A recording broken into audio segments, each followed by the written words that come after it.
Imagine the sweet smell of a mountain cabin turning sickly as the winter snows finally begin to melt. In June 1978, the Plumas National Forest should have been a place of renewal and quiet mountain beauty. But for a group of motorcycle riders exploring the wilderness, this trip would soon become a living nightmare. Deep within the Californian wilderness, these riders stumbled upon a deserted camp that felt strangely out of place. They had discovered a remote U.S. Forestry Service station, hidden away from the civilized world by dense trees. The isolated camp consisted of one large trailer surrounded by 4 smaller trailers sitting in eerie, silent formation. The central trailer sat in the wilderness, like a locked room mystery waiting for someone to solve it. Something about the silence of the Plumas National Forest felt heavy as the riders approached the largest structure. As they drew closer, they noticed a single broken window, the only sign of violence on the trailer. Why was the window the only thing broken in a station specifically meant for safety and survival? Pushed by a sense of dread, the riders decided to investigate what lay behind that shattered glass pane. A faint, disturbing scent wafted from the interior, signaling that something inside had gone terribly, horribly wrong. When they peered inside the rear of the large trailer, they found a gruesome sight upon a bed. A dead body lay perfectly still, marking the tragic end of a mystery known as the Yuba City 5. Most shocking of all, the body was carefully covered by exactly 8 heavy, thick winter blankets. This grim discovery would eventually be compared to the infamous Dyatlov Pass incident, due to its inexplicable nature. What would lead 5 men to a remote trailer 70 miles off their intended course that winter? Names like Gary Mathias would soon be linked to this site, raising questions about his struggle with paranoid schizophrenia. Even the testimony of a man named Joseph Shones could unfully explain the horror found in this forest. It was a trail that began months earlier with an abandoned Mercury Montego stuck in the mountain snow. These young men, known as the Gateway Gators, had vanished into thin air on a freezing February night. As the police forced open the trailer door, they realized this wasn't just a random or simple tragedy. This was the beginning of an investigation into a journey that ended in the heart of the wilderness. The body in the trailer had a name, providing the first piece of a haunting puzzle. This wasn't just a missing persons case, but the beginning of America's Dyatlov Pass incident. Investigators identified the man as one of 5 friends who vanished in February 1978. Known as the Yuba City 5, these men had disappeared into the freezing mountain night. Their story had already become a legendary mystery that gripped the entire state of California. How could 5 grown men simply vanish into thin air without leaving a single clue? The similarities to the Russian Dyatlov incident felt increasingly chilling to those working the case. Like the infamous Russian tragedy, these men abandoned their safety for the deadly wilderness. The group included members of the Gateway Gators, a close-knit local basketball team. Among them was Gary Mathias, whose history of paranoid schizophrenia added a dark, complex layer. Their abandoned Mercury Montego was found miles away, sitting perfectly functional in the snow. A stranded driver named Joseph Shones was the last person to catch a glimpse of them. This discovery in the Plumas National Forest finally broke months of agonizing, silent waiting. For every answer the body provided, a dozen more terrifying questions began to surface. Why would they leave their vehicle to trek through miles of waist-deep winter snow? The identification sparked a massive search for the remaining members of the Yuba City 5.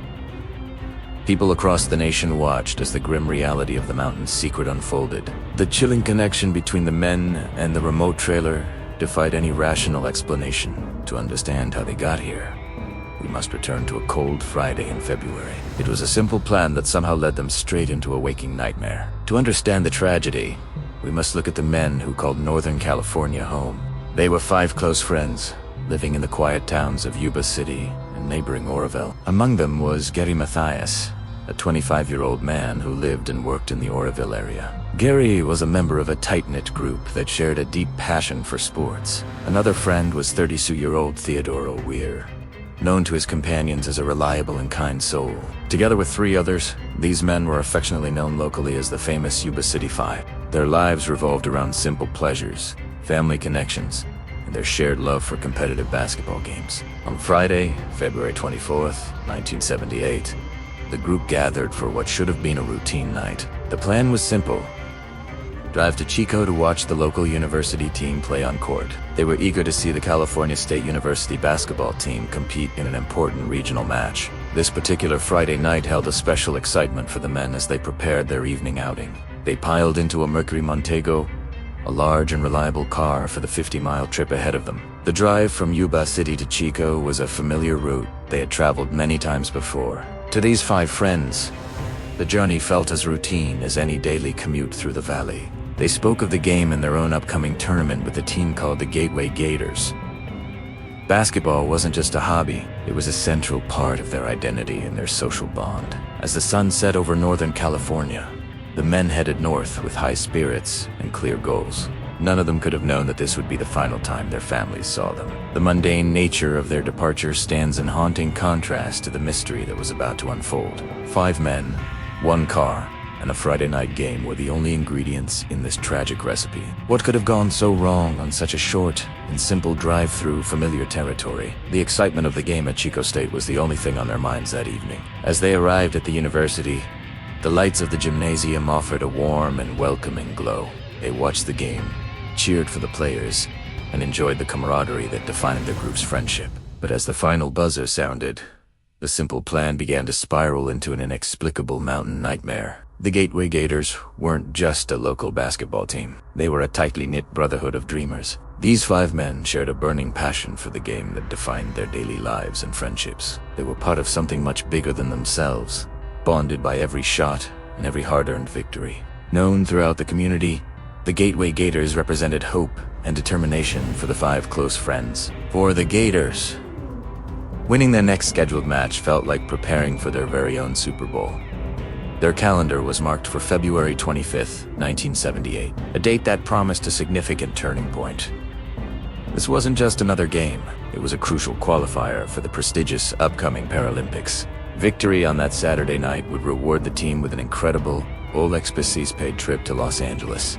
Can you imagine the electric energy in that car as they discussed their strategies for the big game? The prospect of competing in Southern California was a dream they had chased for many long months. Each member of the Yuba City 5 felt the weight and the wonder of this looming opportunity. Gary Mathias and his friends lived for these moments on the court where everything finally made sense. To them, the tournament represented more than sports. It was a chance to prove their collective strength. The excitement for the Los Angeles trip was absolutely electric, fueling their spirits during every practice session.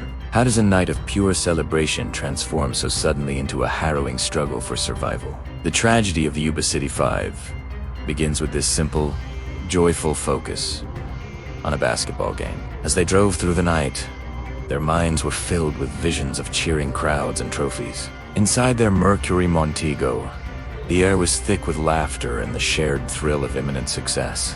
They had prepared tirelessly for the February 25th tournament, leaving nothing to chance on the court. It is haunting to consider how these vibrant plans led them toward the shadows of Plumas National Forest. Their goal was clear: win the game, secure the qualifier, and head south to sunny Los Angeles. Everything they worked for hinged on that single performance, making the stakes feel incredibly high that winter. There were just 5 men with a ball and a dream, unaware of the mystery awaiting them. Like the Dyatlov Pass incident, this story starts with ordinary people heading toward an extraordinary fate. The excitement for Los Angeles was electric, but first, they just had to get home from Chico. To understand why they did what they did, you must first understand who these 5 men were. Some were brave veterans, others were gentle caregivers, and all of them were deeply vulnerable to the world. These 5 friends shared a unique bond that most people in Yuba City couldn't fully comprehend. Every one of them struggled with mental health challenges or intellectual disabilities that shaped their daily lives. They found a sense of belonging at the Yuba City Gateway program, a vocational rehabilitation center. At this center, they weren't just patients. They were a finely tuned machine of friendship and support. Jack Madruga was one of the older members of the group, providing a necessary sense of stability. Before his days at the Gators, Madruga had served his country in the army during Vietnam. His military background gave him a disciplined perspective, even as he navigated his own personal challenges. Then there was Gary Mathias, whose life was a complex tapestry of service and inner struggle. Mathias had also served in the army, once stationed far from home in West Germany. But in 1973, his world fractured when he was diagnosed with paranoid schizophrenia. This condition made his reality fragile, yet he fought hard to maintain a normal life in California. He found routine working for his stepfather's landscape gardening service, keeping his hands busy in the earth. Theodore Earle were known to friends as Ted, was another integral part of this close-knit circle. Ted had recently reached a turning point in his life after quitting a job at a local snack bar. He relied heavily on the group's routine, finding comfort in the familiar faces of his 4 best friends. William Lee Sterling brought a gentle, spiritual energy to the group that everyone deeply appreciated. He spent his free time reading Bible verses to patients at a local hospital, offering them solace. His kindness was a hallmark of his character, showing the depth of his compassion for others. Completing the group was Jack Hewitt, standing 5 feet 9 inches tall with a loyal heart. Like the others, he found his greatest strength when surrounded by the brothers he met at Gateway. Together, these men built a world where they were understood, protected, and truly valued. Their lives were built on the comfort of routine and the unwavering support of one another. This deep reliance on habit makes their sudden departure from that routine even more baffling and tragic. How did their military training and personal histories play into their ultimate fight for survival? We are left wondering what happens when a group built on routine is suddenly forced into chaos. The last time anyone saw them alive, they were doing something completely normal and routine. It was 10 o'clock on a Friday night, just a snack run before the long drive home. The high from the basketball game in Chico was still fresh as the 5 friends celebrated. Dozens of witnesses later confirmed seeing the Gateway Gators cheering from the stands that evening. They were a conspicuous group, vibrant and full of life, clearly enjoying their night out together. As the final buzzer sounded, the men piled back into Jack Madruga's White Mercury Montego. They began the journey back to Yuba City, but a small craving led them to a stop. Bear's Market sat quietly on the edge of town, its neon lights flickering in the cool air. The local cashier watched as the 5 men entered the store just minutes before closing time. There was no sign of distress or tension, only the typical camaraderie of a winning team. Did the cashier notice anything unusual, or was it simply just another quiet Friday night shift? To her, they were just hungry travelers stocking up on treats for the road ahead. One by one, they gathered their items, moving through the aisles with practiced, easy familiarity. They purchased snacks, cartons of milk, and several cans of soda to fuel their late journey. These items would soon link them to a mystery often called America's own Dyatlov Pass incident. Gary Mathias and his friends laughed as they paid for their food, blissfully unaware of the future.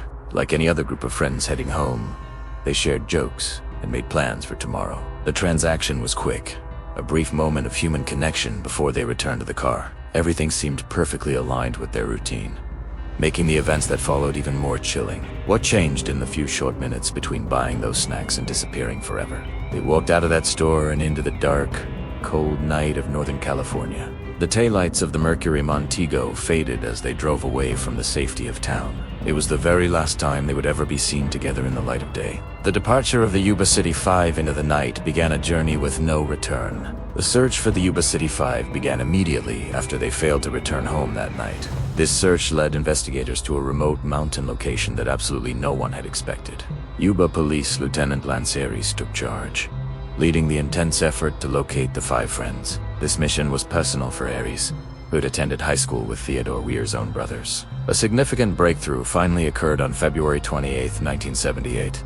Deep within the Plumas National Forest, high in the mountains, searchers discovered Jack Madruga's 1969 Mercury Montego abandoned in the snow. Jack Madruga loved his Mercury Montego and never let anyone else sit behind the wheel. So why was it found 70 miles away from their intended route, deep in the wilderness? The car was not crashed or abandoned in a ditch, but was found perfectly parked. It sat neatly in a snowbank, displaying the precision of someone stopping at a grocery store. This careful placement suggested the driver was not in a state of panic or immediate distress. Why would an expert driver like Madruga take his car so far into a dangerous snowbank? As investigators examined the interior, they realized the mystery was only just beginning to unfold. The car was unlocked, but the ignition was empty as the keys were nowhere to be found. The men had seemingly stepped out of the vehicle and walked into the freezing mountain night. Even more confusing was the fact that the car still had a quart of petrol remaining. If the car wasn't stuck and still had fuel, why did they choose to leave it? They abandoned a working heater and shelter to face the brutal elements of the forest alone. The discovery of the Montego only deepened the fear that something had gone terribly wrong. Lieutenant Aries and his team searched the surrounding area, but the forest offered no easy answers. The perfectly parked car became a haunting monument to the men who had simply vanished. It stood as a silent witness to a journey that had detoured into a dark nightmare. With the keys gone and fuel left, the vehicle raised more questions than it actually solved. It was as if they had just stepped out and walked away into the winter shadows. They had left the safety of the car, stepping into a darkness that would soon consume them. The investigation shifts to the vehicle itself. A pristine 1969 Mercury Montego owned by Jack Mc... This classic American car was never built for the rugged, snow-choked paths of the High Sierra. Yet, the Montego sat 70 miles away from Chico, deep within the unforgiving Plumas National Forest. Investigators were baffled by how this low-clearance vehicle navigated the treacherous, unpaved mountain roads. Every mile further into the forest increased the likelihood of a devastating mechanical failure or collision. Thick snowdrifts and jagged rocks should have torn the underside of the heavy sedan to shreds. Remarkably, the Mercury Montego showed no signs of damage from its long journey into the wilderness. Madruga was known to be a careful driver who took immense pride in his personal vehicle. The path they took mirrored the chilling isolation found in the infamous Dyatlov Pass incident. To reach its final resting spot, the car had to traverse miles of steep, icy inclines. Experts argued that a driver unfamiliar with the terrain would have bottomed out within minutes. Someone steered that car with surgical precision through the dark, winding roads of the Plumas National Forest. Was it Madruga at the wheel? Or perhaps someone like Gary Matthias, who knew these mountains? Despite the extreme conditions, the car was found perfectly parked along the side of the road. This wasn't the frantic stop of a panicked group, but a deliberate and controlled maneuver. The tires weren't spinning in the mud, and the chassis remained untouched by the rugged terrain.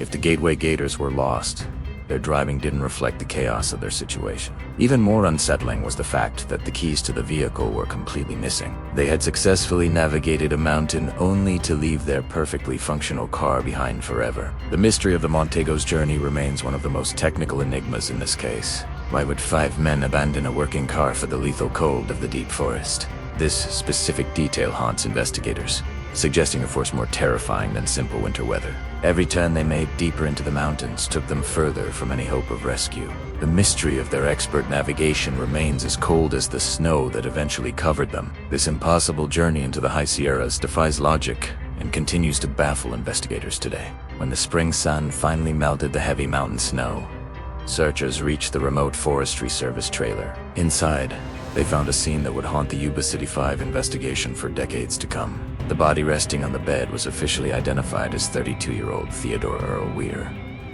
When they found Ted Weir, he was truly half the man he had once used to be. The investigation revealed that the once 200-pound man had lost over 80 pounds before his death. His long, thick beard told a chilling story of survival that lasted for nearly 2 full months. Evidence suggested that Weir had managed to stay alive for approximately 8 weeks in the frozen wilderness. How did he survive so long while his friends vanished into the surrounding Plumas National Forest? Despite his incredible will to live, the official cause of death was determined to be exposure. It is a somber realization that his survival ended in a slow, agonizing battle against the elements. But here is the most haunting part of the discovery. He did not have to die. Investigators were baffled to find the trailer was stocked with plenty of life-saving supplies. Dozens of army rations were scattered around the room, yet most remained completely unopened and untouched. An unlocked cabinet full of dehydrated food sat nearby, offering enough nourishment to sustain him for months. He was like a man dying of thirst while standing in the middle of a rushing river. The mystery deepened when searchers stepped outside and looked behind the small Forestry Service trailer. A large propane tank sat ready for use, capable of providing warmth against the biting winter chill. Although the tank was fully functional, it had never been turned on during Weir's entire stay. How do you spend 8 weeks in a frozen trailer and never once turn on the heat? Weir was found tucked into bed, wrapped tightly in 8 heavy blankets to ward off the cold. Why was he covered in so many layers but still died of exposure in a functional shelter? This survival paradox remains one of the most confusing chapters in the mystery of the Yuba City 5. The resources for life were all around him, yet he remained trapped in a silent, starving vigil. His lonely death in the trailer serves as the emotional heart of this tragic mountain mystery. The surrounding silence of the woods only deepened the mystery of his final, lonely days. As investigators processed the scene, they realized the tools for his salvation were always within reach, while the trailer offered a sanctuary. It ultimately became a cold and silent tomb for Ted Weir. The silent trailer held secrets that make the tragedy of the Yuba City 5 even more incomprehensible. Inside that remote shelter, investigators discovered a bounty of supplies that could have saved a man's life. Ted Ware survived 4 weeks in the biting cold, yet the resources around him remained strangely untouched. In one corner of the small room, searchers found several cases of Army-issued rations stacked in plain sight. These heavy metal cans contained enough Hikalari food to sustain a starving person for many months. Despite his obvious and extreme weight loss, Ware had only managed to open a few of these containers. The mystery deepened further when officials turned their attention to an unlocked storage cabinet nearby. Inside this cabinet sat a vast stockpile of dehydrated food, enough to feed multiple men for a year. From freeze-dried entrees to basic staples, this wealth of nourishment was never once touched during his stay. To reach this food, all Ware had to do was pull open a simple, unlocked wooden door. Yet, as the winter winds howled outside, the dehydrated meals sat silently on their shelves, perfectly preserved. The question of why a starving man would ignore such a feast continues to haunt this cold case. Hunger was not the only enemy that Ted Ware and his companions faced in the Plumas National Forest. The freezing mountain temperatures at that elevation would have been lethal without some form of consistent heat. Just outside the thin walls of the trailer sat a massive, fully functional propane storage tank. This fuel source was ready to provide life-saving warmth to anyone who knew how to use it. A simple turn of the valve was the only thing required to bring heat into the trailer. Investigators were stunned to find that the valve remained closed and the heating system was never activated. With a single movement, the trailer could have become a warm refuge against the brutal winter snow. Instead, the cold seeped into the structure, slowly claiming the life of the man resting inside. The propane was there, the food was available, but for some reason, the resources were ignored. This baffling refusal to utilize the supplies suggests a profound sense of fear, or perhaps utter confusion. Some wonder if the men were too terrified of the owners to touch anything inside the trailer. Others speculate that their mental states prevented them from understanding the simple mechanics of survival. Whatever the reason, the abundance of food and fuel only adds a layer of tragedy to this story. The presence of these life-saving materials makes the Dyatlov Pass of America even more difficult to explain. Why would 5 men, including Gary Mathias and Ted Weir, suffer when salvation was within arm's reach? Every unlocked cabinet and full fuel tank serves as a silent witness to a truly bizarre ending. As we look closer at the trailer, the psychological puzzle of the Yuba City 5 becomes more disturbing. The resources were there, yet the end remained as cold and inevitable as the mountain winter itself. If Ted Ware was alone in that trailer, where were the other men who had vanished? As the spring sun warmed the forest, the retreating snow revealed a gruesome and scattered trail. Searchers pushed deeper into the wilderness, far beyond the safety of the remote Forestry Service trailer. The silence of the woods was broken by a discovery that shattered any remaining hope for survivors. 11 miles away from where Ted lay, the forest floor held the remains of Jack Madu. The pristine condition of his Mercury Montego stood in haunting contrast to the state of his body. Nature had been unkind to Jack, leaving behind signs of a struggle against more than the cold. Evidence of animal predation was clear, as the man was found with his eyes and fingers missing. It was a clinical and somber reality that the searchers had to document with heavy hearts. The forest had become a graveyard, and the tragedy of the Yuba City 5 was deepening. Nearby, the search party came across another site that told the story of utter isolation and loss. The remains of William Lee Sterling were not found together, but spread across the forest floor. His bones were scattered over a 50-square-foot area, showing the harsh impact of the wildlife. Each small discovery served as a painful reminder of the brotherhood that was now forever broken. The grim search continued as a grieving father refused to let the mountain keep its secrets. Jack Hewitt Sr. walked the rugged terrain, searching desperately for any sign of his beloved son. In a moment of pure heartbreak, the father discovered his son's backbone, jeans, and sturdy shoes. The sight of the clothing once worn by his boy brought the reality of death into focus. It was a scene of devastation that no parent should ever have to witness in their lifetime. The search moved forward, led by an assistant sheriff who soon made a final, chilling find deep within the undergrowth.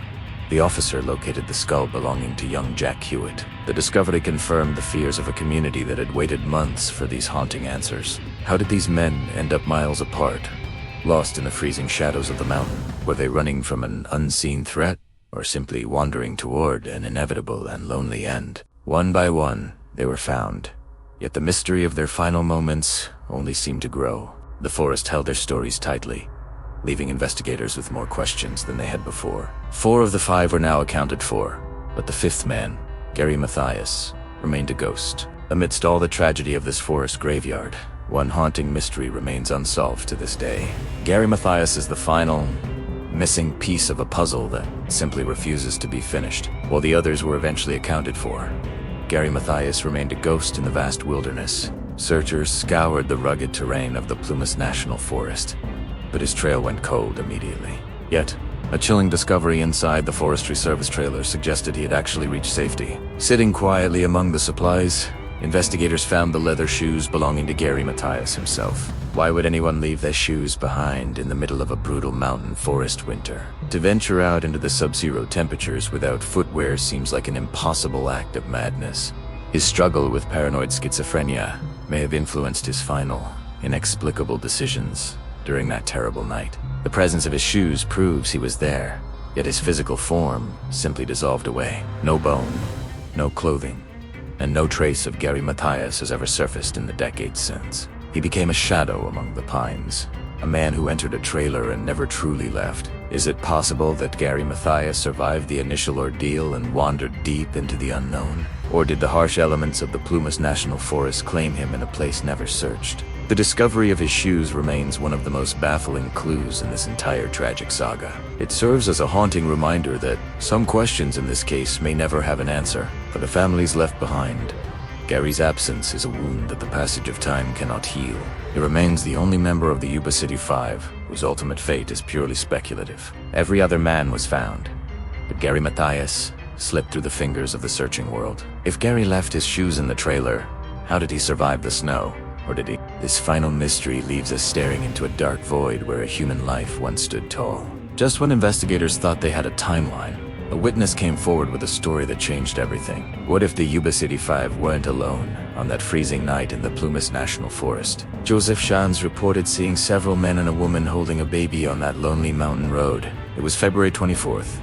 The same night the Gateway Gators vanished without a single trace. The mountain road was like a dark stage where a play was happening that no one should see. At approximately 2 a.m., Shans heard strange whistling noises drifting through the heavy, freezing mountain air. Was the whistling a signal, or something more sinister, echoing from the dark trees that night? Who carries a baby into a mountain storm at 2 o'clock in the morning during a blizzard? This encounter adds another layer to what many call America's own tragic Dyatlov Pass incident. Shans was stuck in his car while the mysterious group allegedly moved through the deep snow nearby. Could one of those men have been Gary Mathias, struggling with his paranoid schizophrenia in the cold? The presence of the woman and child made the account seem like a fever dream or hallucination. Yet, the details Shans provided were too specific for the investigators to simply ignore his haunting claims. At 5 a.m., his car finally ran out of fuel, forcing him to face the freezing elements alone. Joseph Shans then began a desperate 8-mile walk through the snow to reach a distant mountain lodge. He reached safety, but his story of the whistling and the figures would haunt the investigation forever. The Mercury Montego sat abandoned nearby, but the people Shans described were nowhere to be found. Did he see the missing men, or did he witness something far more inexplicable on that road? A woman, a baby, and a group of men in the middle of a blizzard sounds impossible. Some reports identify him as Joseph Shans, but his story remains one of the case's biggest enigmas. It sounds like a hallucination, but the witness was absolutely certain about what he witnessed that night. If these people were real, they may hold the final key to understanding what happened to the men. Beyond the official reports of the Yuba City 5, darker theories began to circulate through the years. These chilling rumors suggest the men may have witnessed something they were never meant to see. Then there are the shell casings, found scattered near the very entrance of the mountain road. Did these silent remnants of gunfire signal a warning to the men as they approached the forest? These shell casings serve like a grim no trespassing sign, written entirely in cold, hard lead. Investigators struggled to explain their presence near the abandoned Mercury Montego and the path of the Gators. Could a hostile confrontation have occurred before the group ever reached the deep snows of Plumas? Decades after the tragedy, a new voice emerged online to add another layer to this growing mystery. In 2017, a blog post surfaced from a woman claiming to be the sister-in-law of Bill Hewitt. She alleged that the group had stumbled into a violent altercation that night, in the mountain darkness. This shocking claim suggested that an outside force drove 5 men far off their intended course. Did a group of hostile individuals force them to flee into the unforgiving wilderness of the forest? While official records remain silent on these allegations, the theory continues to haunt those seeking the truth. The unexplained presence of the shell casings provides a haunting physical anchor for these otherwise ghostly rumors. If an altercation did happen, it would explain the sudden and irrational flight into the high mountains. Yet, like so many pieces of this puzzle, these claims are difficult to prove so many years later. We are left to wonder if Gary Mathias and his friends were victims of chance or malice. Every new detail seems to pull us deeper into the shadows of that cold February night in 1978. The official story tells of a tragic mistake, but the rumors whisper of a much darker reality. The mystery of the Mercury Montego becomes even more complex when considering these violent possibilities. Did the paranoid schizophrenia of Gary Mathias play a role in how they reacted to a threat? Or were they simply 5 friends caught in the wrong place at the worst possible time? Every shell casing found in the dirt adds a sharp, metallic edge to an already jagged story. As we look closer, the line between an accidental tragedy and a deliberate crime begins to blur. Whether it was a confrontation or a tragic series of errors, the evidence simply doesn't add up.